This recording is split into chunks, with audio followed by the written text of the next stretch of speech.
I mean, that was a great cast, and they're like, and here's the guy from Sliders. I'm like, Jason Bateman was in Sliders? oh, no. I was thinking of Jerry O'Connell. Same guy, right? I now want to see Sliders with Jason Bateman. No, I want to see Arrested Development with Jerry O'Connell.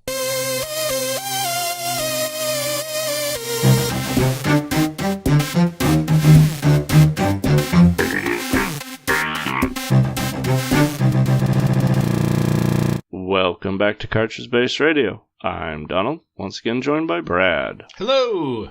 Brad, it's time to talk geography again. Oh, dear. We are the #1 podcast for video game geography, as far as I know. Yes. Disclaimer, I have never actually looked to see if there's other geography-based video game podcasts, so... That would be really depressing if, we went on iTunes one day to see where we rank in the video game geography podcast listings, and, we weren't even in the top 100 or something. Haven't they heard our Mega Man rant? It's near art. The Smithsonian called and said, can we hang this podcast episode on the wall? And it's like, nah.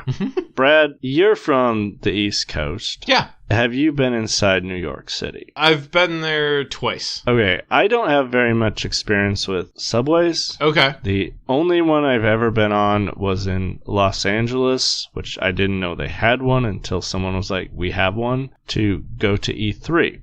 In Los Angeles, there's no townhouses or suburban houses built a block and a half from a subway station.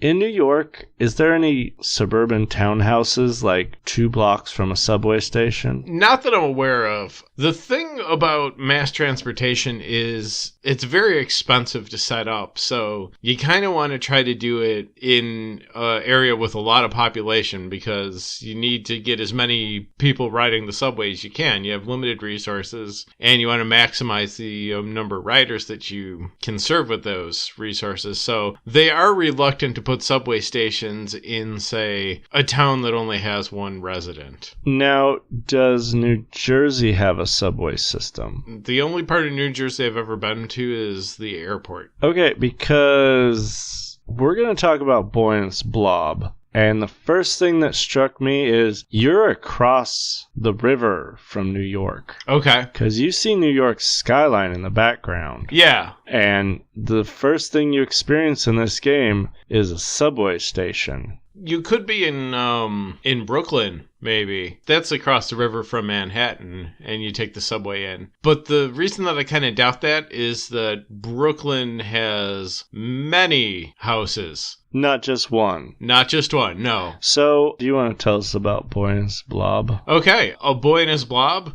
Trouble on Blobalonia, was an NES game from 1989. That's such a bad name.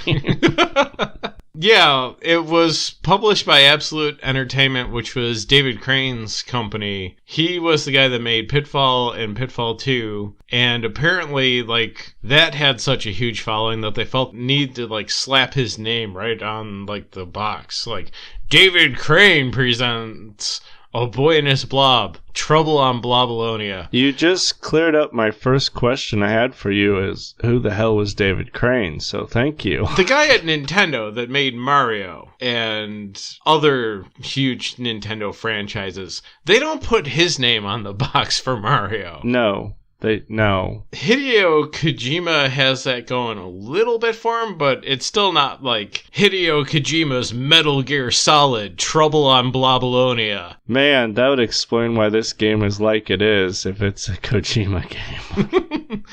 I think the best explanation for why this game is the way it is they made it in 6 weeks with a team of about maybe 10 people. Quick question. What did they do with the other 9 weeks? Are you saying they made it in -3 weeks? Yes. That seems fair, honestly. This is like a game that fell out of some dark void of magic. They carved a pentagram in the middle of the office and lit some candles, got some goat heads, and A Boy and His Blob Trouble in Bloblonia emerged, and they're like, this is the game. Just to give everybody a frame of reference, 6 weeks is not like the normal amount of time it takes to make an NES game. Not that anybody's doing that anymore. And 10 people is not your typical size of a development team for an NES game. Like, they usually took 6 to 8 months, which is still a lot faster than games are developed now, but that's a lot longer than 6 weeks.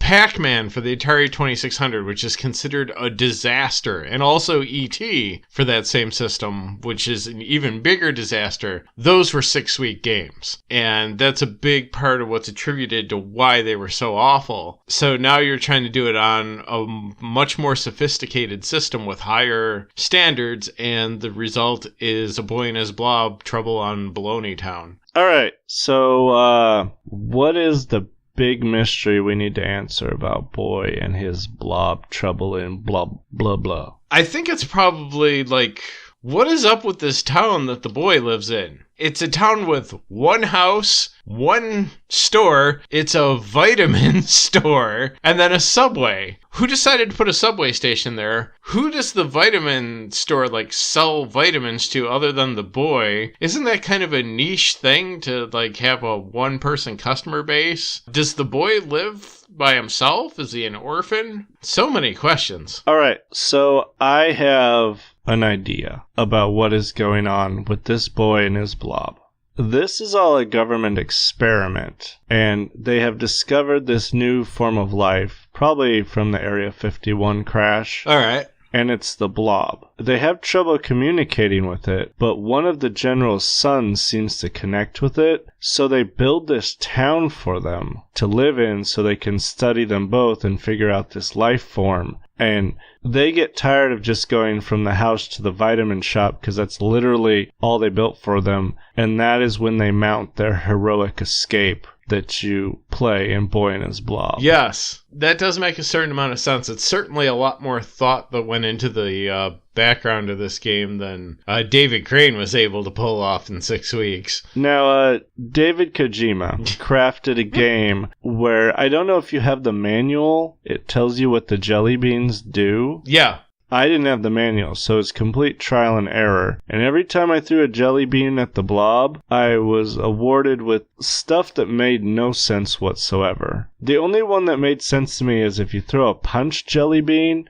he somehow creates a wormhole through physical objects. Yeah. And it's like punching a hole through them and will let the boy fall to his death. Yeah, the blob defies physics in a lot of ways. Like, if you remember Terminator 2, where you had a Terminator that was made out of liquid metal and it could turn into anything, there are still rules. Like, it couldn't create an absence of mass. The way that the blob can turn into a hole. It couldn't, like, make itself tiny or much larger. It had its set amount of material. The blob's just like, I can turn into nothingness. You know, you stare into the blob and the blob stares back at you. And the boy passes through him. Yeah. I mean, it's a blob. It's probably, it's gelatinous when it jumps around. You're going to be real messy when you get on the other end of that hole he punched through time and space. Probably kind of slimy. Yeah, he can turn into a ladder, so that means he can solidify to the point that the boy can pick him up. He can turn into a trampoline, which means that he can be both rigid and elastic at the same time. He turns into a flamethrower, which means he apparently has a fuel source that can light on fire inside his body. Yeah, that is breaking another one of the T2 rules. Yeah, no moving mechanical parts. Yeah, no chemical reactions. It seems like they were just kind of making the rules up for the blob kind of on the fly. The ketchup jelly bean. It didn't seem to do anything for me. Is there a secret to the ketchup jelly bean? Yes, those are the only ones that instead of trying to toss into the blob's gaping maw, you actually throw them where the blob isn't and he will appear there. He will catch up to you. It's actually a pretty important gameplay mechanic, which is why they give you all of, like, 6 of those. They're like, don't make any mistakes with these or you will be completely screwed. You get 6. That was my next question. Can you super bone yourself in this game by using too many jelly beans? Oh, absolutely. There's no rhyme or reason to the number of jelly beans that you start with. It's just like, some of them you'll have like 60 of, and then a couple of them you'll have like 4.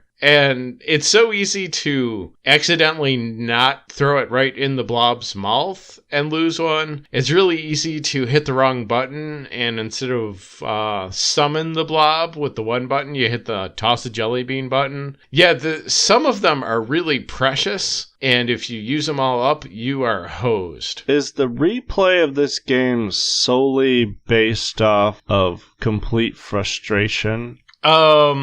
I did not detect any replay value at all. It's a real trial and error game. You start out and you make a little map and you create a hole and you fall to your death, and then you know not to create a hole right there, so you go to the next screen and you try a hole there, and eventually you might come up with something. So I don't know how you played games back in the day. I usually would get one and play it to death. Yeah. I remember going to a friend's house and he had Boy and the Blob. Okay. But he was like, no, we're not going to play that. We're going to play Crystallis's. And I was like, I want to try Boy and his Blob. He's like, no. Which I now fully understand why he was adamantly against us playing Boy and his Blob. But if that's the one cartridge you had, Oy. and you thought this was great, it would explain the remakes. But that would be quite a thing to think that, like, the remake was just made by somebody who played this game too much as a kid and was just like, I want to make that again, but better. It's like, I need to excise this demon. My therapist said I had to get it out of my system. It's like The Ring, you have to pass it on. Here's a new generation of children who don't know about good game design. So, are we settled on that this is some sort of sick The Truman Show experiment for this kid and the Blob? It makes as much sense as anything I could come up with. So, what is blah blah blah blah? It's where the blob is from, I guess. You can feed the blob a root beer jelly bean, and he'll turn into a rocket, and then you can jump on the rocket and fly to Baba Ganoush, and there's new levels there. So, when you're in Bubble Land, do you leave the planet, or does he open another rift in time and space and just Doctor Who this? I think that was maybe something they were going to explain in the next 6 weeks that they never got to spend developing this game. Okay, so there's something that really bothered me about this game. Oh, just one thing? The biggest thing that bothered me about this game. When you let go of the walk left to right button, why does the stupid boy take a couple extra steps and then slide to a halt? Just why? Why? You know, that's the thing that they had to, like, make extra effort to add in there. You know, like, the default for control scheme probably doesn't have momentum. It's probably, like, as soon as you stop pressing the button, the character stops moving. So they put an extra effort to make this guy run around like he's on ice. The control is atrocious to the point of being confrontational. The difficulty comes from the control. It happens a lot in older games. You know, I remember in the NES days, it was a big deal when a game had good control. It's something you take for granted now, but back then I was like, oh, you know, we're going to give this game a good grade because it has control that isn't terrible. But the control in A Boy and His Blob is especially bad. So, what is the point of Boy and His Blob? I didn't get far in this game. I found every single way to die in the first, 12 screens, and then I realized I was having the most not fun that a human can have. Yeah.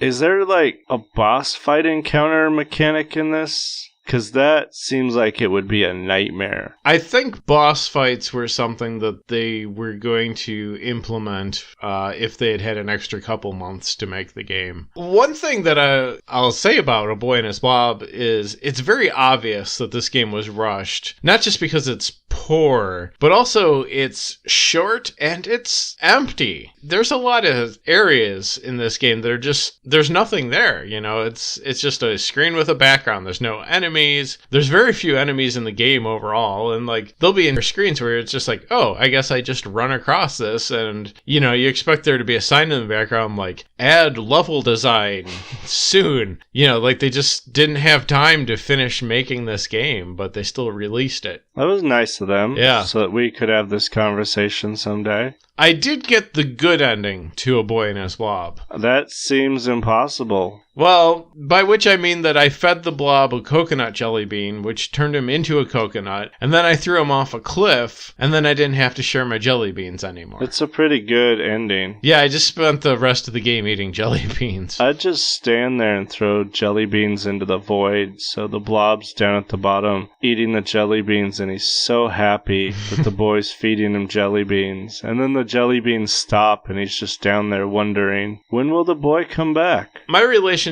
with the blob got kind of contentious because he kept trying to turn into things that would kill me. So I found out that if you throw a jelly bean near him, but he doesn't catch in his mouth, it makes him sad and he has a little frowny face. So I spent most of the game just like throwing jelly beans in his vicinity, but not into his mouth, and like just depressing and frustrating him. Well, the throwing the jelly beans in his mouth depend upon this atrocious momentum-based movement. So if you're not perfectly spaced to get it in his mouth, edging your way to actually do that is quite the task. And the other thing is the blob himself, he will stand within a set distance of you, but then if you try to like fine tune it and get closer to him, he'll stay in one spot until you move far enough away from him. So trying to maneuver the blob into a specific spot, like when you need him to turn into a trampoline to jump up to the next stage or whatever, is maddening. Well, the first time I died in this game, because there was many of them, is when I discovered the punch hole through physical objects. When I landed on the other end, I whistled for him to come to me, and he drops as a hole down onto you, and if you don't move, you just instantly fall through that hole again and into the void. So the blob doesn't really care if the boy lives or dies. I think the blob might actively be trying to kill you to get out of those sweet, sweet jelly beans. Which makes this experiment that the boy's in so much darker. They're actively putting children with this killer blob just to see what will happen in these weird twisted scenarios they give you. And why is there a cave under the subway? Well, do you want the practical reason or do you want like the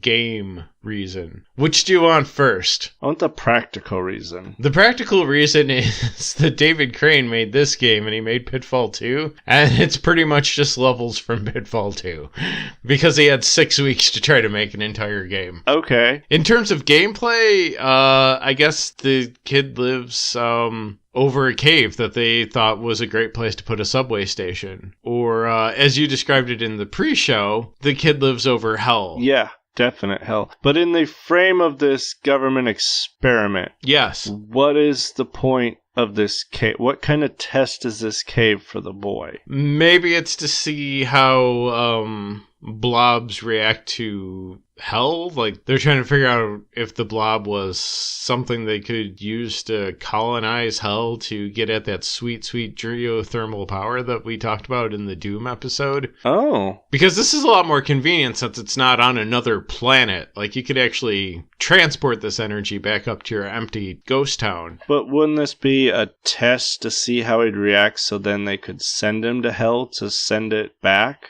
Like, the blob doesn't care when the boy dies. Not even a little. He has no feelings towards this human being. And, like, if you get crushed with a rock, he just sits there happy because he knows the government's going to provide him with another boy. And more jelly beans. The boy is a means to the end of the blob. But I still want to know where Bloblonia is. At the end of a long rocket ride. They don't really get into that. It might just be, on Long Island somewhere.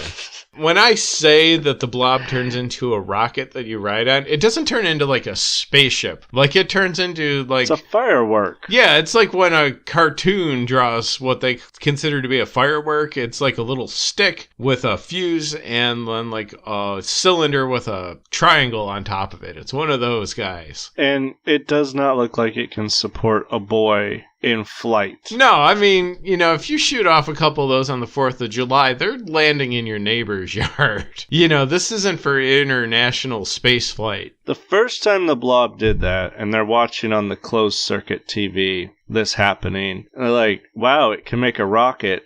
And then it exploded the first boy, and they're like, oh, geez. Their reaction was, we shouldn't give this thing boys. It was like, let's find another one to put in there with it to see what happens this next time. It can't be the same boy, because the boy dies horrible deaths like Abe Odyssey style. Just falls into a void and then crumples. Yeah, well, I mean, the boy basically dies the same death over and over and over. He falls through a hole and dies. I'd say that's a 90% of the gameplay in A Boy and His Blob is falling through a hole and watching your character die. And then he puts a lot of faith in the Blob when he turns him into an umbrella to float gently Mary Poppins style down to the next level. That's not how umbrellas work. I don't know about blob-based umbrellas. They might be a little more stout, but it's terrible. Yes. To give you an idea how poorly this game was designed, you start the game with the root beer jelly bean. So you can go to Bloblonia anytime you want. But if you go there without going to the health food store first, you won't have other essential items that you need to get through Bloblonia. So it would have made more sense to have the root beer jelly bean be one of the items that you get in the store. The store, which, by the way, is only open to children who have 22 pirate treasures on their person. If that's a thing that needs to happen before you go to the other area, then you should not give you the item to go to the other area until you visit the store. That's just the game design 101. You know, this is coming from a guy on a podcast who took one programming course 20 years ago, and I figured this out. I'm not the genius who designed Pitfall 2, but... No, I mean, this game is color by number on how not to make a game. Yeah. From top to bottom, it's bad game design. Like, the subway makes no sense. No. There's no train, actually, in the background. The cave makes no sense. And if those are pirate treasures, I guess that's a pirate cave in hell? Sure. Maybe it's not hell. Maybe it's just like a place where pirates hide after they're done looting Manhattan. Arg, cross the bridge to Brooklyn and hide our treasure. It's like Goonies, but instead of backwoods Oregon, it's just like New York City. I guess it's just punishment. It's like you're going to have to restart this game because you used the root beer rocket like an idiot right away. Oh, you're going to have to restart this game because you put the hole on the wrong screen, not knowing what could possibly be beneath it, and then you fell to your death. This game would make an excellent cup coaster. I'm not even sure it could pull that off successfully. A hole would probably open up and your drink would end up in your basement. Yeah. You're like, I don't even have a basement. It's just some government employees looking up all nervous. You would try to use this game as a coaster. You put your drink down on, the cartridge would be like, oh, is that root beer? And then turn into a rocket and blow a hole in your roof. I mean, that's a constant threat with any NES cartridge. I mean, I can't even level praise towards its graphics because they're so bad. You have like 4 colors: blue, orange, greenish, orangish, a little more blue. I didn't see Bloblonia, so I imagine it's blue. Yeah, I'm trying to remember now. I think so. Or blue-white. I imagine it looks like Blob. Yeah. And when they get there, does that make the government of that planet, the boy is then the experiment, and the Blob is the control unit? It could be, because blobs are probably a lot more common there. Does Blob throw jelly beans at the boy? That would be awesome. Boy, that would have been a twist. The boy's like, I can't change into anything, and the blobs get mad and just eat him. Here's a good question. What would the blob turn into if he ate the boy? That is something I wish we could find out. Let's see. There's usually a little bit of a twisted logic to what the blob turns into. So like cinnamon jelly bean. Cinnamon is hot, turns the blob into a blowtorch. The apple turns him into a jack, which I think they just did for the cereal reference. I don't think the jack is ever actually useful for anything. Like, you have a blob that can turn into anything if you feed it jelly beans, and like you toss it an apple jelly bean and it turns into a jack. You're like, oh, good. A jack. That's cute. Yeah. You can turn it into a hummingbird, and I have not found any use in the game for the hummingbird other than it's like, oh, cool, I have a hummingbird following me. They're like, this is going to be awesome when we implement this amazing mechanic. Oh no, our 6 weeks is up. So maybe if he ate the boy, he would turn into a buoy? You just sit there bobbing up and down in not water. And just grinning stupidly. With a bell, just ding, ding. He ate the boy again. Oh, man. Damn it. Get another boy in here quick. Johnson, you have a 7-year-old, don't you? No, sir. Why, there he is, entering the house. The blob demands sacrifice. Maybe the blob is a horrific demon, and that explains hell. Yes. And this town was built to contain him, and they have to just keep sending sacrifices in, and the blob just messes them for a while before he kills them and consumes their essence. Maybe the blob is just a pile of ghosts. Maybe the blob really only just wants the jelly beans, and killing off the boy is just sort of a thing that happens in the course of it. But, you know, he's just like, more jelly beans, servant. I am your dark blob lord. Feed me jelly beans or I'll bring more dark blob lords to this planet. It's like Little Shop of Horrors, but, you know, with jelly beans.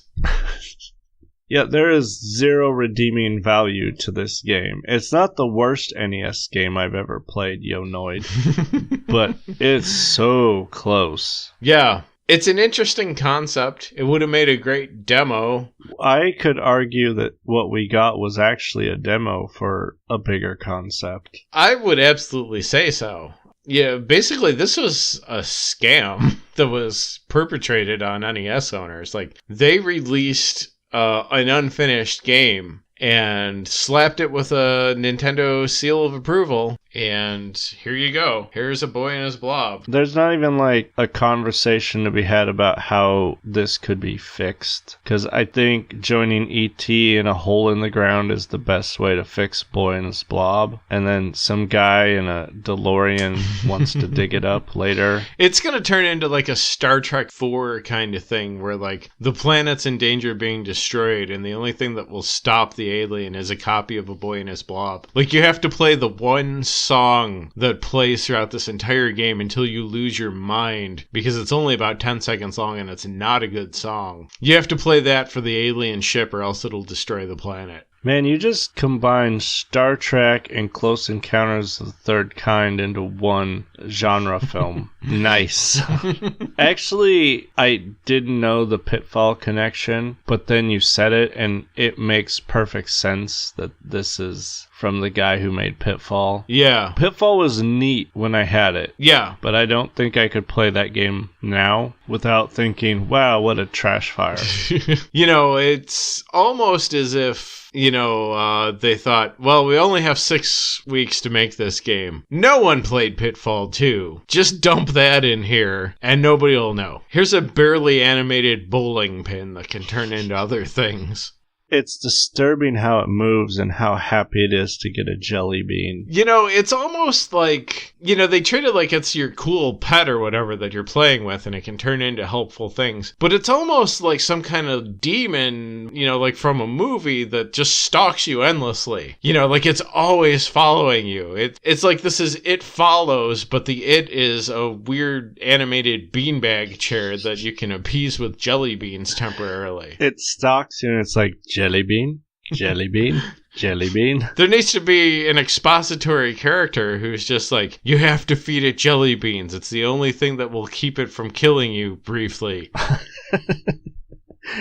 That's the pitch. It will briefly kill you. No, there's no thing at all to explain what's going on. It's just like, here is game, and game, hard air quotes. Yeah. Here is thing made on cartridge. I mean, I wouldn't call this a finished product. I don't know how this game has been remade twice now. I didn't even know it was twice. I knew they made a Wii version. Or maybe they just ported that to systems that people actually played games on later. Oh, that could be. I thought it made it to Xbox Live at some point. Oh. I don't know why it was remade. I know there was a sequel on the Game Boy. Something about a princess blob. So he was like, man, I make really great sequels that everybody loves. So he spooled that one up for the Game Boy. Like, I would have been mad if someone gave me Boy and the Blob when I was little. I want to believe that much younger me would have understood that this game was just hot blob poop. Yeah, I mean, I played this when it was not brand new, but we borrowed this from a friend while the NES was still a going concern. And we played it for like a couple of days, and it was just like, this isn't great. We know this from our experience playing other not great games like Time Lord and Werewolf. Like, this is that level of quality, or worse. All right, I'm going to pull back the podcasting curtain here for a moment and show the people the wizard. Okay. I think it was our 4th week. You said we should do Boy and the Blob. Yes. 4th episode. And for many,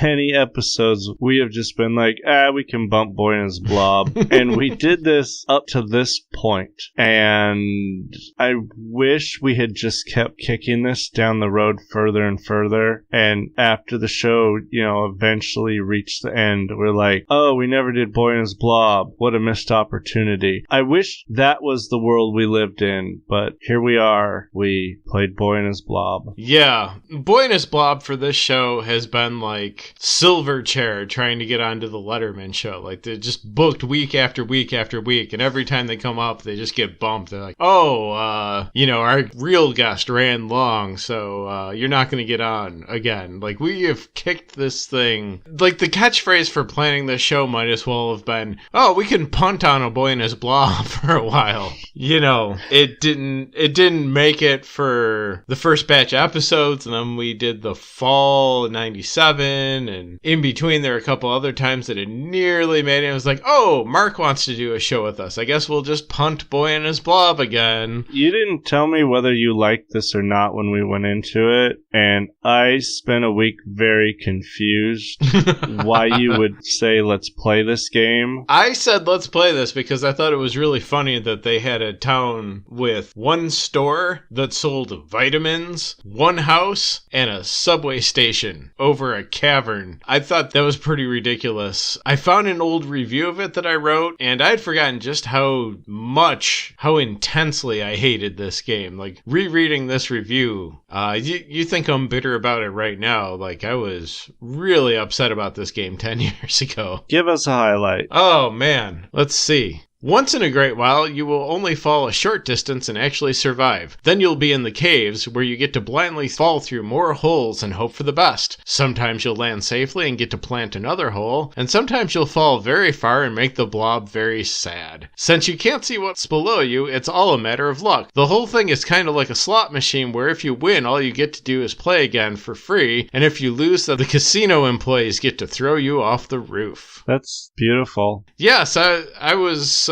quite the poet back in those days. That really encapsulated this game. I want to believe that brings us to the logical end of Boy and his Blob. I am inclined to agree. Do you have any final thoughts or words of wisdom on Boy and his Blob? The Wii remake is probably just by default better than this, but all the same, probably just don't play a Boy and his Blob. That's very sage advice.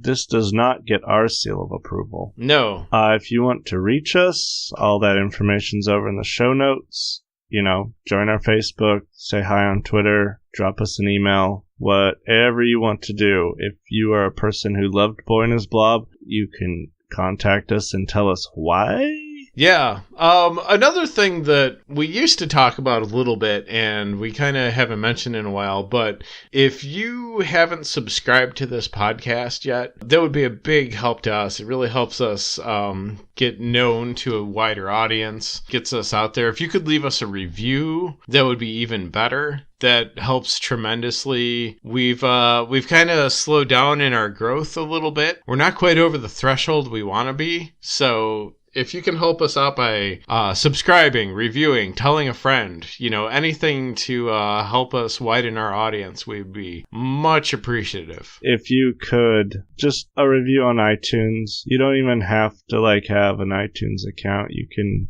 just do that, or any service that you want. There's many people catching the feed off iTunes and reposting it, and they have review systems there. It would be super helpful. Yeah, and if you're one of the people who likes to listen to the show through our YouTube channel or on our website or, any of those ways through your browser, even if you could still subscribe anyway, it would be a big favor to us, and you can just go mark those as played later on and not actually have to deal with them. We really don't like asking, but it would be a big help for helping this show move forward. So we want to become the #1 geography video game podcast out there, and we need your help to get there. Yeah, you'll learn about game geography more and more, and then people will think you're popular and cool and probably write a book about you. I cannot back up any of those promises. Well, that's going to do it. I'm Donald, that was Brad, and we will see you next week.